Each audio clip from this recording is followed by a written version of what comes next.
ආයුබෝවන් මිත්‍රවරුනි. අද කොළඹස්ගේ විග්‍රහය. අද අපි කතා කරන්න යන්නේ අනුර කුමාර ඝාතනය සඳහා අනුර කුමාර විනාශ කිරීම සඳහා තියෙන සතුරාගේ මාස්ටර් ප්ලෑන් එක. එනිමීස් මාස්ටර් ප්ලෑන්. අනුර කුමාරට මරණ තර්ජනයක් තියෙනවද? ඔව්. අනුරට මරණ තර්ජන තියෙනවා. තර්ජනයක් නෙවෙයි මරණ තර්ජන තියෙනවා. Who wants him dead? කාටද අනුර කුමාර දිසානායකගේ මල සිරුර දැකීමේ ආශාව තියෙන්නේ?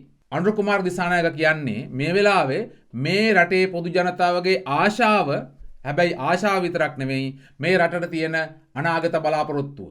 ඒ හින්දා මේ රටේ මිනිස්සුන්ට ඕන නෑ රාජපක්ෂලා එළෙව්වා වගේ අනුර කුමාර දිසානායක කවදාවත් ගෙදර යවන්න. හැබැයි මේ රට විනාශ කරන්න බලාගෙන ඉන්න අයට අවශ්‍යයි අනුරගේ මරණය දකින්න. ඒ විතරක් නෙවෙයි මේ රට විනාශ කරන්න බලාගෙන ඉන්න අයට අවශ්‍යයි ජාතික ජනබලවේගයේ විනාශය දකින්න. නිසකයෙන්ම අනුර කුමාර දිසානායකගේ ජීවිතයේ අනතුරේ ඇති බව තහවුරු කරන ප්‍රධානම ප්‍රබලම දෘෂ්ටමාන සාක්ෂිය තමයි හිරු දෙරණ සහ ඊට සම්බන්ධ සමාජ මාධ්‍ය අනුර කුමාර දිසානායක පාතාලයට විරුද්ධ වීරයෙක් විදියට උස්සන්න හදන විදිය. තොර කවදා හරි අනාගතයේ දවසක කවුරු හරි ධම්මලා අනුර කුමාර දිසානායක මැරුවට පස්සේ ඒගොල්ලන්ට කියන්න පුළුවන් අනුර මැරුවේ පාතාලෙන් කියලා. ඒ වගේ සරල කතාවකින් අනුර කුමාර දිසානායකගේ මරණය යට ගහන්න පුළුවන්. ඒකට ඕන නැරටිව් එක තමයි අනුර කුමාර දිසානායක මරන්න ඕන නැරටිව් එක තමයි හිරු දෙරණ සහ ඊට අදාළ ඊට සම්බන්ධ සමාජ මාධ්‍ය ජාලා විසින් මේ වෙලාවේ ගොඩ නගමින් ඉන්නේ. හැම වෙලාවෙම අනුර කුමාර දිසානායක පල්ලෙහාට දාන්න හදන හිරු සහ දෙරණ මාධ්‍ය ජාලා සහ ඊට සම්බන්ධ සමාජ මාධ්‍ය ජාලා පාතාලයට විතරක් එරෙහිව ඇයි අනුර කුමාර උස්සන්නේ? ලංකාවේ බුද්ධ්‍යංශයක් තියෙනවා නම් අන්න ඉස්සෙල්ලම හිතන්න ඕන කාරණාව. දැන් බලමු කාටද අනුර කුමාර දිසානායක මරන්න ඕන කියලා. මද්‍රව්‍ය ගේන, කුඩු ගේන, ගංජා ගේන, අයිස් ගේන, ඒවා ප්‍රවාහනය කරන, ඒවා නිෂ්පාදනය කරන, ඒ හරහා ජාත්‍යන්තර සම්බන්ධතා ගොඩනගාගෙන සිටින පාතාලයට මරන්න අවශ්‍යයිලු අනුර කුමාර. ඒක තමයි මාධ්‍යෙන් හදන නැරටිව් එක. ආඛ්‍යානය. කොළඹස්ගේ විග්‍රහයට අනුව අපේ සැකකරු ලැයිස්තුවේ අනුර කුමාර ඝාතනය කරන්න ඉන්න මිනිමරුවන්ගේ ලැයිස්තුවේ පාතාලයේ ඉන්නේ ඉතා පහළ. ඊට ඉහළින් ඉන්නවා මීඩියා චැනල්ස්. මොන මීඩියා චැනල්ස්ද? හිරු සහ දෙරණ මාධ්‍ය ජාලා. හිරු සහ දෙරණ මාධ්‍ය ජාලා අනුර කුමාර දිසානායක ඝාතනය කිරීමේ සැලැස්ම ඇතුලේ මාස්ටර් ප්ලෑන් එක ඇතුලේ ඉන්නවා. රනිල් ගාව හිටපු හිරු මහින්ද රාජපක්ෂ බලයට ආවහම වෙනස් වුණා. මහින්දට පක්ෂපාතී වුණා. මොකද එයාලා දැනන් හිටියා මහින්ද දීර්ඝ කාලයක් මේ රට පාලනය කරන බව. දැන් රටම වෙනස් වෙලා විධායක ජනාධිපති ඇවිල්ලා විධායක ජනාධිපති විතරක් නෙමෙයි 3/2 බලයත් ජාතික ජනබලවේගයට ඇවිල්ලා හිරු ඒ කියන්නේ කැතම විදියට මේ ලෝකේ නැති විදියට මේ ලෝකේ කිසිම මාධ්‍යයක් නොකරන ආකාරයට ආණ්ඩුවට විරුද්ධව අනුර කුමාර දිසානායකට විරුද්ධව ඉතා දැවන්ත අසත්‍ය තොරතුරු ප්‍රවෘත්ති විදියට ප්‍රචාරය කරනවා. හිරු මාධ්‍ය ජාලාවේ අයිතිකාරයා වන රෙනෝගේ මල්ලි ඉන්නේ හිරේ. එයා හිරෙන් එළියට ගන්න නම් අනුර කුමාර දිසානායක මැරෙන්න ඕන, ජාතික ජනබලවේගයේ ගෙදර යන්න ඕන. අනුර මරලා මිසක් ජාතික ජනබලවේගයේ ආණ්ඩුව පෙරලලා මිසක් හිරු මාධ්‍ය ජාල අයිතිකාර රෙනෝගේ මල්ලි වන දුමින්ද සිල්වා හිරෙන් නිදහස් කරගන්න විදියක් නැත. ඒ හින්දා හිරු මාධ්‍ය ජාලයට අවශ්‍යයි අනුර මරන්න, NPP වට්ටන්න. අනාගතයේ දවසක ලංකාවේ තක්ෂින් ශිනවාත්‍රා වගේ වෙන්න හිතාගෙන ලොකු ගමනක් ආරම්භ කරලා තියෙන දිලිත් ජයවීරට අවශ්‍යයි, දිලිත් ජයවීරගේ දෙරණ මාධ්‍ය ජාලයට අවශ්‍යයි අනුර කුමාර දිසානායකගේ මරණය දකින්න සහ NPP ආණ්ඩුවේ විනාශය දකින්න. තොර ඒගොල්ලෝ තමයි දෙවන කණ්ඩායම. තොර ඒගොල්ලෝ තුවක්කු පාවිච්චි කරන්න නැති වෙන්න පුළුවන්. නමුත් අනුර කුමාර දිසානායක මරන්න NPP ආණ්ඩුව වට්ටන්න අවශ්‍ය නැරටිව් එක හදන එක, මේ ආඛ්‍යානය රට සූදානම් කරන එක කරන්නේ හිරු සහ දෙරණ මාධ්‍ය ජාලා. ඊට පස්සේ ඒගොල්ලෝ ඇරුණු විට කාටද අවශ්‍ය අනුර කුමාර දිසානායක ඝාතනය කිරීමට සහ NPP ආණ්ඩුව විනාශ කිරීමට? ජාතික ජනබලවේගයේ අනුර කුමාර දිසානායකගේ දේශපාලන සතුරන්ට පමණක් නෙමෙයි, අපේ රටේ මේ පොදු ජනතාවගේ දේශපාලන සතුරන්ට අවශ්‍යයි අනුර කුමාර දිසානායකගේ මරණය දකින්න, NPP ආණ්ඩුවේ විනාශය දකින්න, කෙලවර දකින්න. මේ දෙක කෙලවර නොවුනොත් ඒගොල්ලෝ කෙලවර වෙන බව ඒගොල්ලෝ දන්නවා. අනුර කුමාර දිසානායක සහ ජාතික ජනබලවේගයේ ආණ්ඩුව කෙලවර නොවුනොත් ඩ්‍රග් මාෆියා එක, ඩ්‍රග් පාතාලේ ඉවර වෙනවා. හිරු සහ දෙරණ මාධ්‍ය ජාලා එම් කියන්නේ ඒගොල්ලන්ගේ මීඩියා මාෆියා එක ඉවර වෙනවා. ඒ වගේම පොලිටිකල් දේශපාලන සතුරන් ඒගොල්ලොත් ඉවර වෙනවා. තව වසර ගණනාවක් ජාතික ජනබලවේගයේ ආණ්ඩුවක් අනුර කුමාර දිසානායකගේ යටතේ තිබුණොත් මෙන්න මේ තුනම කෙලවර වෙනවා. ඒ හින්දා මේ තුනේම අයට අවශ්‍යයි. මේ ස්තර තුනටම අවශ්‍යයි අනුර කුමාර දිසානායක මරන්න සහ ජාතික ජනබලවේගයේ ආණ්ඩුව ගෙදර යවන්න.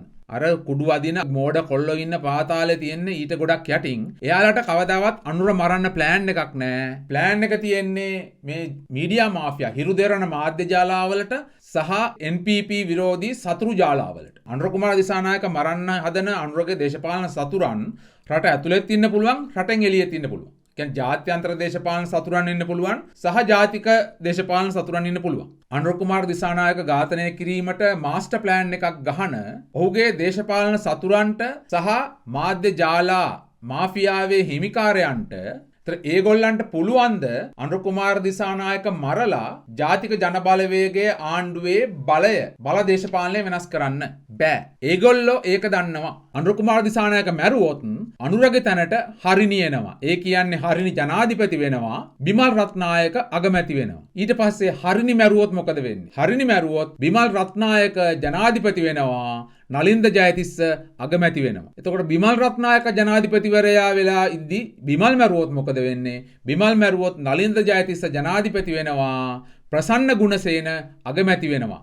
මම මේ පැහැදිලි කරේ possible scenarios මොනවාරි වුණොත් මෙන්න backup plan එක. ලොකු දිග backup plan එකක් තියෙනවා ජාතික ජනබලවේගයට.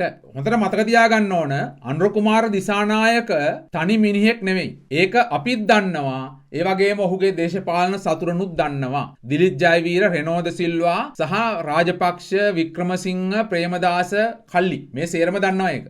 සෙල්ලමක් නෙමෙයි. අනුර පිටිපස්සේ ලංකා ඉතිහාසයේ ශක්තිමත්ම දීර්ඝතම දේශපාලන ව්‍යාපාරය හිටගෙන ඉන්නවා. ඒක සතුරා දන්නවා.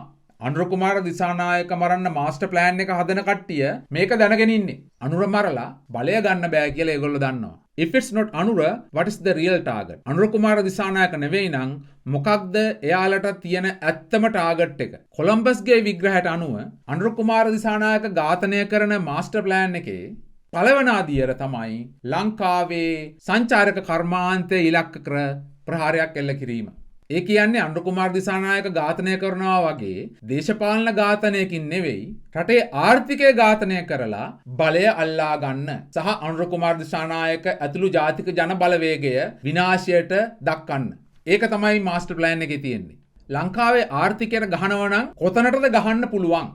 එක්ස්පෝර්ට් වලට. එහෙම නැත්නම් අපනයන ආර්ථිකයට පහර දෙන්න පුළුවන්ද? ගාමන්ට් එකක බෝම්බයක් තියලා නවත්තන්න පුළුවන්ද එක්ස්පෝර්ට්ස්? එහෙම නැත්නම් තේ කර්මාන්ත ශාලාවක ගින්නක් අවුලවලා බෝම්බයක් තියලා පුළුවන්ද එක්ස්පෝර්ට් එක නවත්තන්න? බෑ. එක්ස්පෝර්ට් වලට ගහන්න විදියක් නැහැ. ලංකාවේ රට ඇතුලේ ජාතික දේශපාලන සතුරන්ට එක්ස්පෝර්ට් ඒ කියන්නේ අපනයන ආර්ථිකයට ප්‍රහාරයක් එල්ල කරන්න බෑ. ආනයන ආර්ථිකයට මොකද වෙන්නේ? එයාලට පුළුවන්ද ආනයන ආර්ථිකයට ප්‍රහාරයක් එල්ල කළා විනාශ කරන්න? එයාලට පුළුවන්ද තෙල් නැවකට ගහලා ලංකාවට තෙල් එන එක නවත්තන්න? එහෙම නැත්නම් ලංකාවට ඇඳුම් එන එක නවත්තන්න ඒගොල්ලන්ට පුළුවන්ද? බෑ. ඒ කියන්නේ ඉම්පෝර්ට් කරන ඉකොනොමියකට ගහන්නත් බෑ, එක්ස්පෝර්ට් කරන ඉකොනොමියකට ගහන්නත් බෑ. එහෙනම් ගහන්න පුළුවන් ඉකොනොමි එකේ වීක් පොයින්ට් එක තමයි ටුවරිසම්. සංචාරක කර්මාන්තයට ප්‍රහාරයක් එල්ල කරන්න පුළුවන්. මහා ලොකු ප්‍රහාරයක් නෙමෙයි. බෝම්බ 3ක් හෝටල් 3ක පත්තු කරා නම් සංචාරක කර්මාන්තය ඉවර වෙනවා. හතුරාගේ සැලැස්ම තියෙන්නේ අනුරගේ හાર્ට් එක ඇතුළට උණ්ඩයක් යවන එක නෙමෙයි. මේ රටේ හදවත, මේ වෙලාවේ ගැහෙන හදවත සංචාරක කර්මාන්තය විනාශ කිරීමට. මේ වෙලාවේ ලංකාවේ ආර්ථිකය ඇතුලේ අපි හිතාගෙන ඉන්නවට වඩා අතිශය වැදගත් තැනක් සංචාරක කර්මාන්තයට හිමි වෙනවා. එහෙම විය යුතුද නැද්ද කියන එක නෙමෙයි මේ කියන්නේ. එහෙම හිමි වෙලා තියෙනවා. කොටින්ම කිව්වොත් අපේ ලයිෆ් බ්ලඩ් එක තමයි ටුවරිසම්. ඒ කියන්නේ සංචාරක කර්මාන්තය නැතුව ලංකාවට මේ වෙලාවේ ඉදිරි අනාගතයේ foreseeable future ඉදිරි පෙනෙන තෙක් මානේ survive වෙන්න අමාරුයි සංචාරක කර්මාන්තය නැතුව. ලංකාවේ ආර්ථිකයට 2024 ගිය අවුරුද්දේ ඩොලර් බිලියන 3ක් සංචාරක කර්මාන්තයෙන් ඇවිල්ලා තිනවා. $3 බිලියන්. පාස්කු ප්‍රහාරයට කලින් ලංකාවේ ආර්ථිකයට 2018 අවුරුදු 7කට කලින් ලංකාවේ ආර්ථිකයට ආවා ඩොලර් බිලියන 5ක් අතර ගාණක් සංචාරක කර්මාන්තයෙන්. සංචාරක කර්මාන්තයට ප්‍රහාරයක් එල්ල වුණොත් එයින් අහිමි වන මුදල් ප්‍රමාණය ඩොලර් බිලියන 4-5ක් වෙන්නත් පුළුවන්. මේ සංවර්ධනය වෙන වේගයට අනුව. කියන්නේ ටුවරිසම් ඇරුණාම ලංකාවට වේගෙන් ඩොලර් ගේන විදියක් නැහැ. ඒ වගේම මේ වෙලාවෙත් ලංකාව ඇතුලේ third largest source of foreign exchange විදේශ විනිමය ගෙන්නන third largest එක තමයි tourism. මම මේ යකෙක් හදනව නෙවෙයි. මම මේ පැහැදිලි කරනවා මෙන්න මේ අනතුර. 2019 අවුරුද්දේ පාස්කු ප්‍රහාරය සිද්ධ වුණාට පස්සේ tourism වැටුණා 170කින්.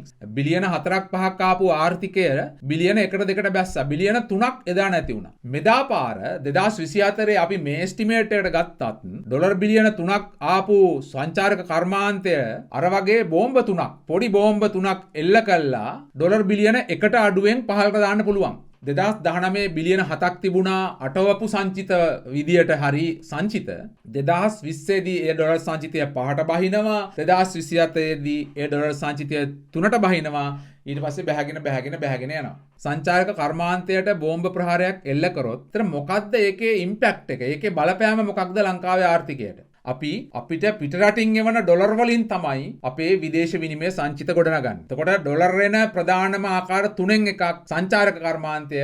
ඒක 170ක් ගත්තොත් ඩොලර් නැහැ. විදේශ විනිමය සංචිත නැති වෙනවා. සංචාරක කර්මාන්තයට පහරයක් එල්ල කරපු ගමන් කඩම් වැටෙන්න ගන්නවා. ඒ පාර ඒ විතරක් නෙවෙයි ඊට සම්බන්ධ රැකියා ලක්ෂ ගාණක් ජීවත් වෙනවා මේ වෙලාවේ සංචාරක කර්මාන්තය ආශ්‍රයෙන්. ඒගොල්ලෝ සේරගෙම මිනිස්සුන්ගේ රස්සා නැති වෙනවා. වාහන අරගෙන තියෙනවා. ඒ වගේ ටැක්සි දුවනවා. ඒවට වැඩ නැහැ. මිනිස්සුන් ගෙවල් හදලා තියෙනවා. ඒව රෙන්ට් කරනවා. ඒ වගේ ඉන්කම් එකක් නැහැ. සංචාරක කර්මාන්තයෙන් එන මුදල් වලින් තමයි මේ ණය පියෙව්වේ. ඒ ණය ගෙවා ගන්න විදියක් නැහැ. ඒවා බැංකු වලට බලපානවා. මේක මහා අවුලකට යනවා. ඒ විතරක් නෙවෙයි ඒක රාජ්‍යයට කෙලින්ම බලපානවා. මොකද මේ මිනිස්සු ආණ්ඩුවට ගෙවපු ටැක්ස් තවදුරටත් ගෙවන්න බැරි වෙනවා. ඊට පස්සේ ලංකාවට සල්ලි එවන අය ඩොලර් එක වැටුනහම සල්ලි එවන්නේ.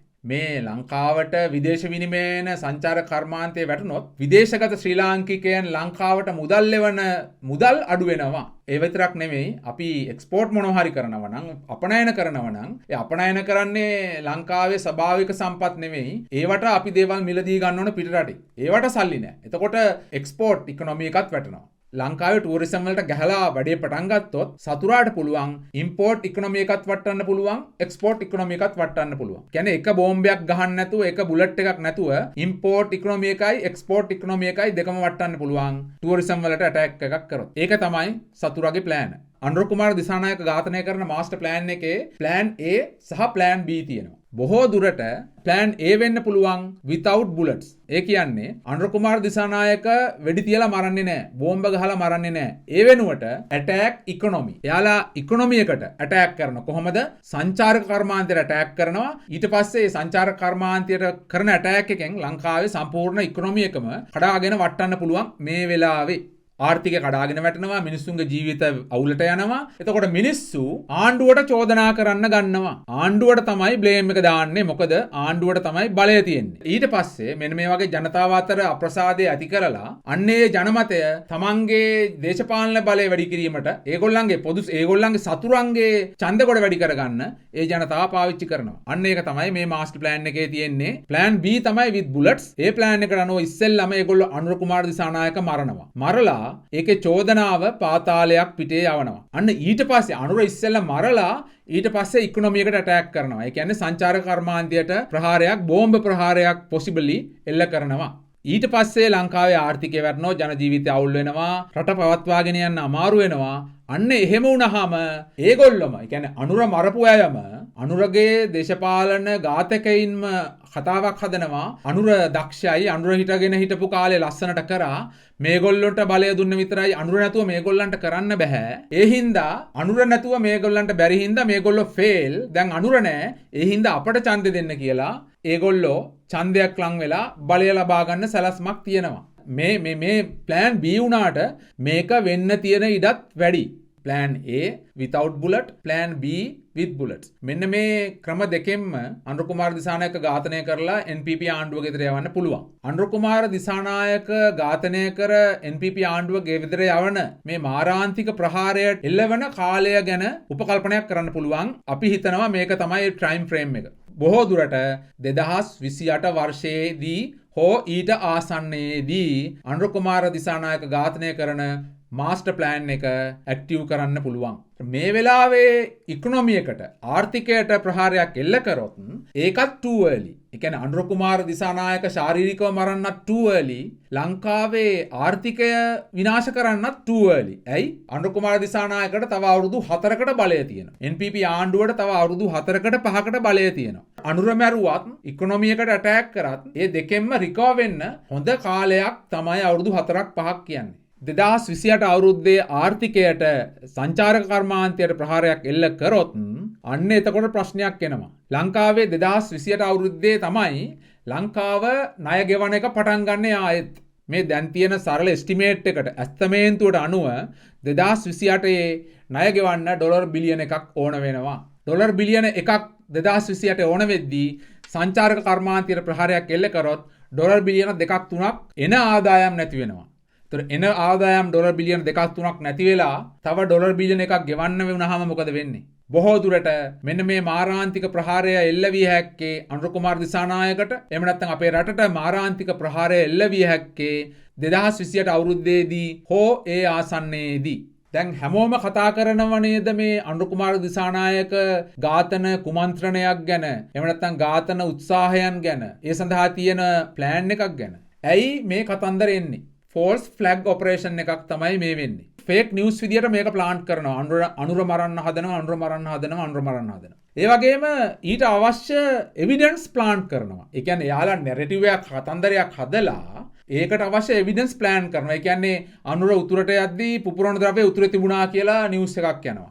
ඊට පස්සේ අනුරාධපුරේ හෝටලේට නවතින්න ගියා. අන්න ඒ හෝටලේ පුපුරන ද්‍රව්‍ය තිබුණා කියලා නිවුස් එකක් යනවා. මේ වෙලාවේ හතුරා එයාගේ මාස්ටර් ප්ලෑන් එක හංගන්න අනුර ඝාතනය කරන්න තියෙන මේ රට විනාශ කරන්න තියෙන මාස්ටර් ප්ලෑන් එක හංගන්න ඒ වගේ එවිඩන්ස් ප්ලාන්ට් කරන්න පුළුවන්. ඒ එවිඩන්ස් ඕපදූප ගොසිප් විදියට සෝෂල් මීඩියා වල ප්ලාන්ට් කරන්න පුළුවන්. ඒ වගේම ඒ එවිඩන්ස් මැටීරියල් කියන්නේ භාණ්ඩ භෞතික දේවල් විදියට බෝම්බ විදියට තුවක්කු විදියට උතුරේ ප්ලාන්ට් කරන්න පුළුවන්. එහෙම නැත්නම් තංගල්ලේ ප්ලාන්ට් කරන්න පුළුවන්. එහෙම නැත්නම් පැලවත්තේ ප්ලාන්ට් කරන්න පුළුවන්. ඒ විතරක් නෙවෙයි හියුමන් එවිඩන්ස්. ඒ කියන්නේ භෞතිකව පුද්ගලයෙක් එවන්නත් පුළුවන් අනුර කුමාර දිසානායක ඝාතනය කරන්න. මාස්ටර් ප්ලෑන් එකේ කොටසක් විදියට ඒ කෙනෙක් ඇවිල්ලා තුවක්කුවක් එක්ක අත්අඩංගුවට ගන්න පුළුවන් අනුර කුමාර දිසානායකගේ පැලවත්ත කාර්යාලය ළඟදී. අනුර කුමාර දිසානායකට හැමෝම ආදරෙයි. බහුතරයක් ජනතාව ආදරෙයි. හදවතක් මොලයක් නැතත් හදවතක් තියෙනවා නම් බහුතරයක් ජනතාව අනුරට ආදරෙයි. කොහොම වුණත් අනුරට තියෙන ආරක්ෂාව වැඩි කළ යුතුයි. ඒ ගැන කතා දෙකක් නැත. හැබැයි මතක තියාගන්න අනුර කුමාර දිසානායකට විතරක් නෙවෙයි ජීවිත තර්ජන තියෙන්නේ. අනුර කුමාර දිසානායකට තියෙනවාට වඩා තර්ජනයක් මෙන්න මේ ඔබ ජීවත් වන ශ්‍රී ලංකාවට තියෙනවා. අනුරටත් වඩා අනතුරේ තියෙන්නේ උඹලාගේ රට ශ්‍රී ලාංකිකයිනි. ඒක තමයි අපිට කියන්න ඕන. ඉන්නවා දේශපාලකයෙක් ඔබට ආදරය කරන ඔබ අමතන ඔබ සමග ඉන්න දේශපාලකයෙක් ඉන්නවා ඔබ යාට ආදරය කරනවා. හැබැයි when love blinds the people අපි හිතනවා අනුර තමයි මුන් මරන්න හදන්නේ කියලා. නෑ. මෙන්න රාජ්‍යය උන් බිඳින්න හදන්නේ. අනුර මරණ එක මෙන්න මේ රාජ්‍ය ශ්‍රී ලාංකීය පුරවැසියන් වන නුඹලා ජීවත් වන රාජ්‍ය විනාශ කිරීමේ එක උපක්‍රමයක් විතරයි. ඒ හින්දා අනුරගේ ආරක්ෂාවත් වැඩි කරන්න මේ රටේ ආරක්ෂාවත් වැඩි කරන්න. අනුරගේ ආරක්ෂාව පැයෙන් වැඩි කරන්න පුළුවන්. එක පැයක් ප්ලෑන් කරලා අනුරගේ ආරක්ෂාව වැඩි කරන්න පුළුවන්. හැබැයි රටක් එහෙම නෙවෙයි. ලංකාව කියන රට ආරක්ෂා කරගන්න මාස්ටර් ප්ලෑන් එකක් ඕන. මොකද අනුර කුමාර දිසානායක ඝාතනය කරලා එතනින් නොනවති රට විනාශ කිරීම සඳහා ශ්‍රී ලංකාව විනාශ කිරීම සඳහා සතුරාට මාස්ටර් ප්ලෑන් එකක් තියෙනවා. ඒ හින්දා අන්න ඒ රට ආරක්ෂා කරන්න රටට මාස්ටර් ප්ලෑන් එකක් අපට මාස්ටර් ප්ලෑන් එකක් අවශ්‍යයි. ඉතින් තවත් කොලම්බස්ගේ විග්‍රහයකින් තවත් දවසක හමු වෙමු.